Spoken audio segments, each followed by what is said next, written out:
श्री स्वामी समर्थ. तुम्हा सर्वांचे स्वामी कृपा या चॅनलमध्ये स्वागत आहे. तर आपण सर्व देवीची पूजा करतो, पण नेहमी रोजच हळदी कुंकू वाहतो, फूल वाहतो. एवढी पूजा आपण साधारणतः रोज करतो. पण दर पौर्णिमेला देवीची कोणती सेवा करायची, ताकावर कोणती सेवा करायची देवीच्या, तसेच कलश कसा मांडायचा, तर आजच्या या व्हिडिओमध्ये आपण आज तुम्हाला मी देवीच्या ताकावर कोणती सेवा करायची, कलश कसा मांडायचा, तर ही माहिती सांगणार आहे. बऱ्याचदा कुणाला माहीत नसतं तर सेवा कोणती करायची, तर इथेच चूक होते. तर चला तर मग आज आपण देवीच्या ताकावर योग्य पद्धतीने सेवा कुलाचार कशी करायची तर ते बघूया आणि व्हिडिओला सुरुवात करूया. पौर्णिमेच्या दिवशी आपल्याला आपल्या देवीचा कुलाचार कसा करायचा हे खूप जणांना माहीत नाही आणि खूप जण करत पण नाही. देवीच्या ताकावर सेवा कोणती घ्यायची किंवा फोटो असेल तर पौर्णिमेला कोणती विशेष सेवा करायची, तर आजच्या ह्या व्हिडिओमध्ये आपण बघूया. तर सर्वप्रथम पौर्णिमेच्या दिवशी आपल्याला घरातील उंबरठा पूजन करायचं आहे. उंबरठा पूजन म्हणजे नेमकं काय करायचं, तर उंबऱ्याला हळदीचं लेपन लावायचं. बऱ्याच जणांच्या घरामध्ये उंबरेसुद्धा नाही आहेत. आजकालच्या नवीन पद्धतीमध्ये उंबरेसुद्धा नाही आहे. तो उंबरा बसवून घ्या किंवा जी आपण मुख्य दरवाजाच्या आतमध्ये येतो त्या ठिकाणी अगदी 4 बोट्याचा अंतर असेल तेवढ्या याच्यावर उंबरठा पूजन करा. म्हणजेच काय, तर हळदीचं लेपन करायचं आहे. दर मंगळवार, शुक्रवार, पौर्णिमा, अमावस्या, तर ह्या दिवशी हळदीचं लेपन नक्की करायचं आहे. त्यावर रांगोळी काढायची आहे, उंबऱ्याचं पूजन करायचं आहे, हळदी कुंकू व्हायचं आहे, धूप दीप अगरबत्तीनं ओवळायचं आहे उंबऱ्याला. तर ही सेवा पहिली करायची आहे. गोमूत्र शिंपडायचं आहे, स्वच्छ लादी वगैरे पुसून घ्यायची आहे. घर एकदम स्वच्छ करायचं असतं पौर्णिमेच्या दिवशी. त्यानंतरून देवीच्या ताकावर, देवीचा जो ताक असतो त्यावर आपल्याला अभिषेक करायचा असतो पौर्णिमेच्या दिवशी. तर अभिषेक कशाने कराल, अभिषेक दूध, पंचामृत याने अभिषेक करायचा आहे. श्रीसूक्त, पवमान सूक्त म्हणून देवीवर अभिषेक करायचा असतो. तर ही मुख्य सेवा असते. आपण देवीवर अभिषेक करतच नाही. खूप जणांना माहीत पण नसतो का दर पौर्णिमेला देवीवर अभिषेक करायचा असतो. हा देवीचा एक कुलाचार असतो.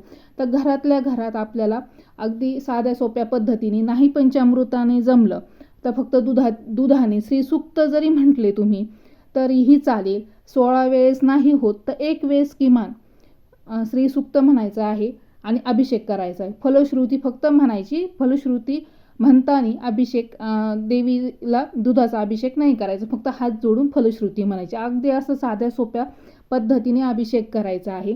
त्यानंतरून देवीचा ताकावर कुंकुमार्चन ही सेवा पौर्णिमेच्या दिवशी फार महत्त्वाची असते. कुंकुमार्चन करायचं आहे.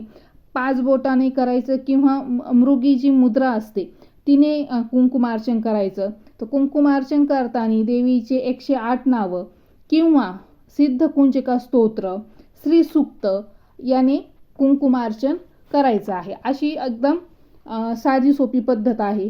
त्यानंतर पुढचा कोणती देवीचा जो कुलाचार आहे तर ती म्हणजे सगळ्यात महत्त्वाचं म्हणजे देवीची ओटी भरणं. आपण देवीची ओटी घरातही भरत नाही. तर अगदी साध्या सोप्या पद्धतीने दर पौर्णिमेला आपल्याला देवीची ओटी भरायची आहे. तर ओटी साध्या पद्धतीने कशी भरायची, एक पीस घ्यायचा, त्यावर तांदूळ, सुपारी, श्रीफळ ठेवायचं. श्रीफळ असेल तर ठेवा, नसलं तरी चालेल, काही अडचण नाही. तर ती ठेवून देवीसमोर ठेवायची आणि देवीची ओटी भरायची. तर हे आपल्याला प्रत्येक पौर्णिमेला करायचं आहे. जर म्हणजे आपल्याला हे का करायचं का दर पौर्णिमेला आपल्याला कुलदेवतेला जायला जमत नाही.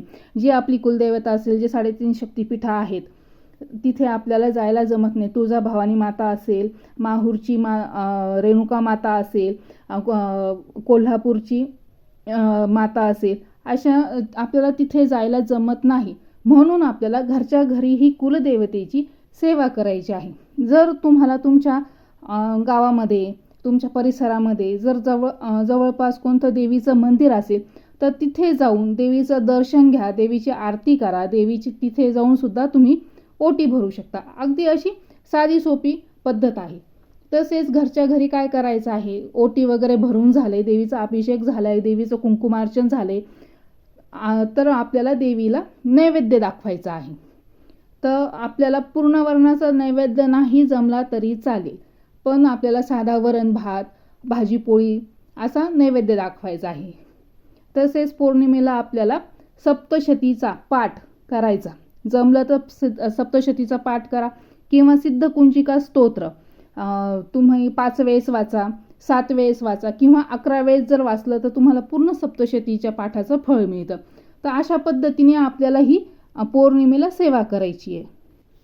तसेच दर पौर्णिमेला आपल्याला कलश स्थापना करायची आहे. कलश स्थापनामध्ये कलश घ्यायचा आहे, एक तांब्याचा, पितळाचा. त्यावर 5 बोटं कुंकवाचे हे करायचे आहे. परत स्वस्तिक काढायचं आहे आणि कलशाच्या पाण्यामध्ये 1 रुपया, सुपारी, 1 फूल, अक्षदा व्हायच्या आहेत. तसेच 5 विड्याची पाने ठेवायची आहे किंवा विड्याची नसेल तर आंब्याची पानं ठेवा, त्यावर नारळ ठेवा, शेंडी वर आली पाहिजे. अशा प्रकारे कलश स्थापना करायची आहे.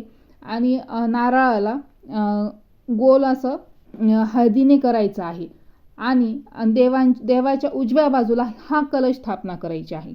आणि कलश स्थापना आपण करतो, पण 6-6 महिने आपण त्याच्याकडे लक्ष देत नाही. एकदा कलश स्थापन झाला की महिनाभर ही पौर्णिमा ते ती पौर्णिमा असं करतो आपण, पण तसं करायचं नाही आहे. एकदा कलश स्थापना झाली तर दर मंगळवार किंवा शुक्रवार किंवा तुमचे पिरियडचे 5 दिवस बघून, तुमचा मासिक धर्म कधी आहे तो बघून तुम्हाला हे पाणी, कलशातलं पाणी बदलायचं आहे. ते कलशातलं पाणी काय करायचं, आंघोळीला वापरा किंवा मग झाडांना टाका. तर ते कलशातलं पाणी बदलायचं. त्यानंतरून जे तांदूळ आहे त्याला खराब झाले असेल तर ते पक्ष्यांना खाऊ घालायचे आहे. जर व्यवस्थित चांगले असेल तर ते आपण आपल्या जेवणामध्ये आपण वापरू शकतो.